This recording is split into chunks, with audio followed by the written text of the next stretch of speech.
Growing up in Warsaw, I was a happy teenager until the war broke out. I had been going to school at Beis Yaakov, which Sarah Shanira had founded for Jewish girls to learn Torah. It was here that my life was shaped for the future. I learned strong values and I knew that this is where I belonged and how I would live my life. My father was an Amshinover Hasid, and every Shabbat some other Hasidim would come over to our apartment to sing Zvirot and study Torah.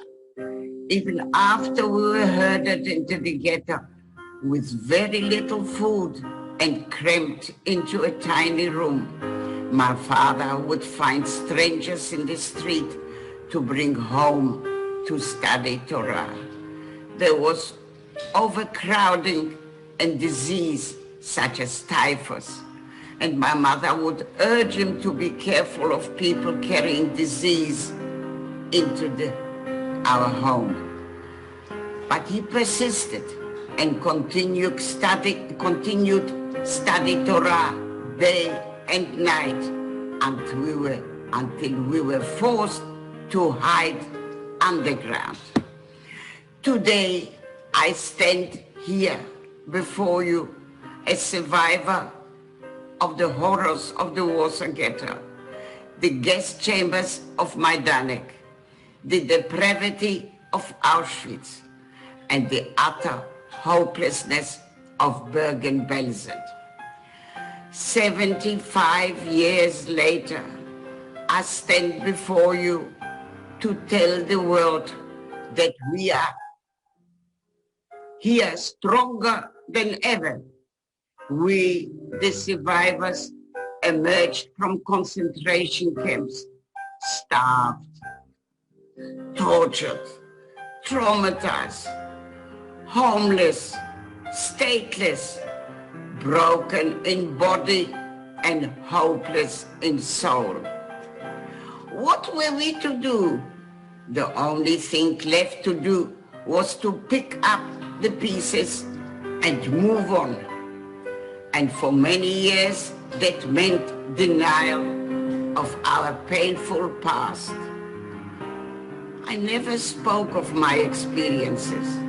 I kept them tightly shut in the recess of my mind, hoping they would quieten down and be forgotten. I had the number that was tattooed on my arm in Auschwitz surgically removed. I told my children that the ugly star was from a car accident. I raised a family, built a business, made dinner, went to shul. Normal things that normal people do.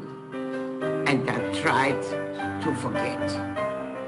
But the thing about truth is that it too is a survivor. And it was never going to be quietened down, locked away or forgotten. Truth emerged in the darkness, in the recurrent nightmare that would torment me and traumatize my family. I had an overwhelming fear that my children would be ripped from me by the Nazis, and this was a recurring theme of my ever-present nightmares for many years that caused me to cry out at night.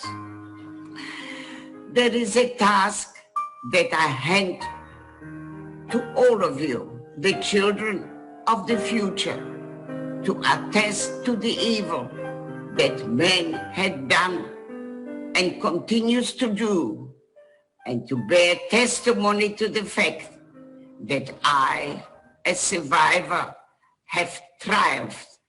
There is, however, one task I cannot hand over. It is a task that I alone can do. Today, I have to say thank you to someone whom I have never publicly acknowledged. Her name was Rivka. She was 15, a similar age to many of you sitting here today. She was the daughter of my eldest sister, Golda. After the war, only 2 out of the 23 members of my immediate family survived. My niece Roma and I.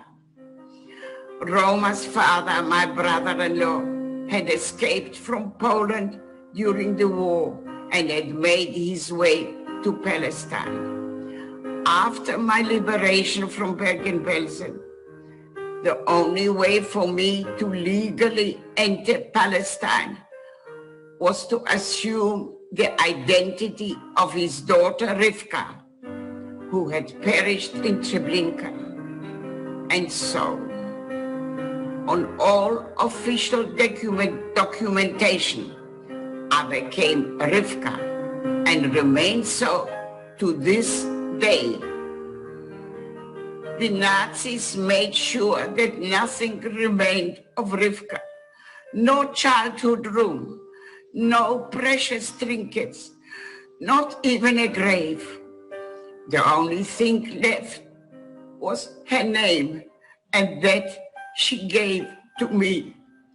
I've carried it with me for 75 years, a silent and ever-present reminder of the dead whom I had to live for. If she can hear me, and I believe she can, I want to thank her. I hope the life I have lived has honored her. I also pray that the bridge I've built from one 15-year-old Jewish girl who perished in the darkness to all of you children who live in the light. During my darkest hours, I never lost faith in Hashem. I've always felt that Hashem is with me, then and now. I never close the curtains so that I can wake up each morning and see the sun rising. Happy that Hashem has granted me yet another day. To have a close connection to Hashem is the most important ingredient in living a life with purpose and meaning. I didn't survive because I was better or stronger. I had a purpose. I believe that Hashem was protecting me and guiding me, and I had a strong desire to live. When I came to this country in 1948, after I got married, I had no one, no mother, no sister, no brother, nobody at all. Initially, I felt lonely and isolated, as I didn't even speak the language. But very soon, I realized that I had to move on, not forget, but move forward. And so, as I built a family, I knew that I had to be positive and enjoy every day. And that is how I face life every day, with positivity and joy, with Hashem guiding me. Even now, during the pandemic, I take a walk outside and take a look at Hashem's creations, the mountain, the sea, and the flowers starting to bloom as summer comes along. And I know, please God, that the future will be bright. And so, my advice to you is to go forth in life with Hashem's core values.